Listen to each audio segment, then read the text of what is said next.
Dear students, welcome to part 3 of chapter 9, The Foolish Quack.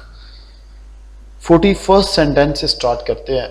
Saying this, ये कहते हुए he lifted a heavy stick. उसने एक भारी छड़ी को उठाया. Bound with iron rings, जिस पर लोहे के छल्ले जड़े हुए थे. ये जड़े नहीं है, जड़े है, जीमड़े बड़ी है. Bound, bind, surrounded are iron rings, लोहे के छल्ले हैं. And struck a camel, और एक ऊंट को ज़रब दे मारी.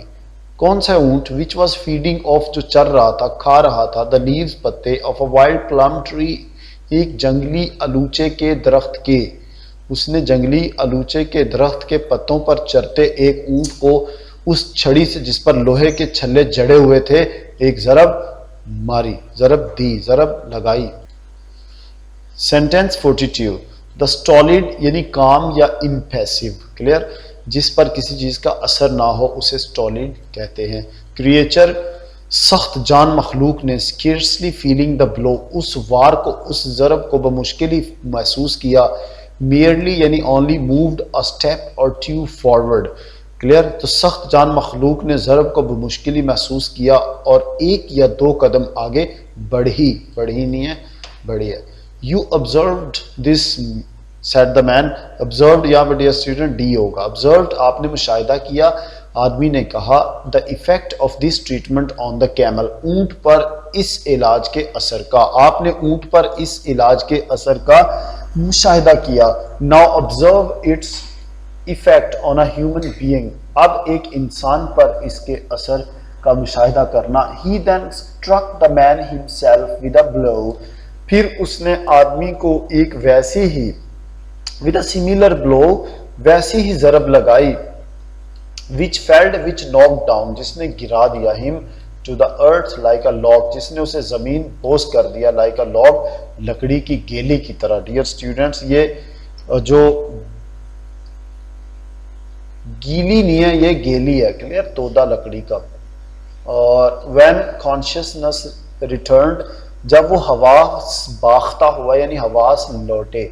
दिस bewildered victim, इस bewildered victim यानी इस परेशान शिकार ने. bewildered के डियर स्टूडेंट्स ये मीनिंग कुछ देख लें. baffled, mystified, bemused, perplexed, puzzled, confused, disoriented, at a loss, at sea, nonplussed. ये nonplussed इंपॉर्टेंट वर्ड है, GRE vocabulary का वर्ड है. flummoxed है, उसके बाद bamboozled. क्लियर? discombobulated, ये अक्सर स्टूडेंट्स को इसका मीनिंग आता है, मुबीन को भी इसका मीनिंग आता है. Okay. Bust, bewildered, distracted, mazed. Clear? So ये 6 क्लास के बच्चों को काफ़ी इनमें मीनिंग आते हैं, 7 वालों को भी और 8 वालों को भी. तो उसने इंक्वायर्ड, पूछा यानी दरियाफ्त किया. So why sir this cruel usages, जनाब ये जालमाना इस्तेमाल क्यों.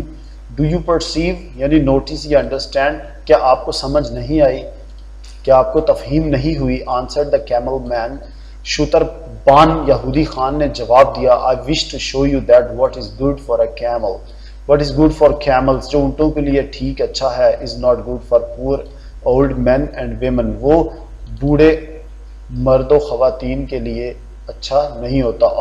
सेड द रैचिड मैन, बदबख्त आदमी ने कहा. I now begin to see my error, अब मुझे अपनी गलती का एहसास हो गया है. Never, never again shall I set myself up for a doctor, अब मैं दोबारा कभी कभी भी अपने आप को मुआलिज के तौर पर जाहिर नहीं करूँगा. Thank you very much students. That's the end of part 3 of chapter 9, The Foolish Quack.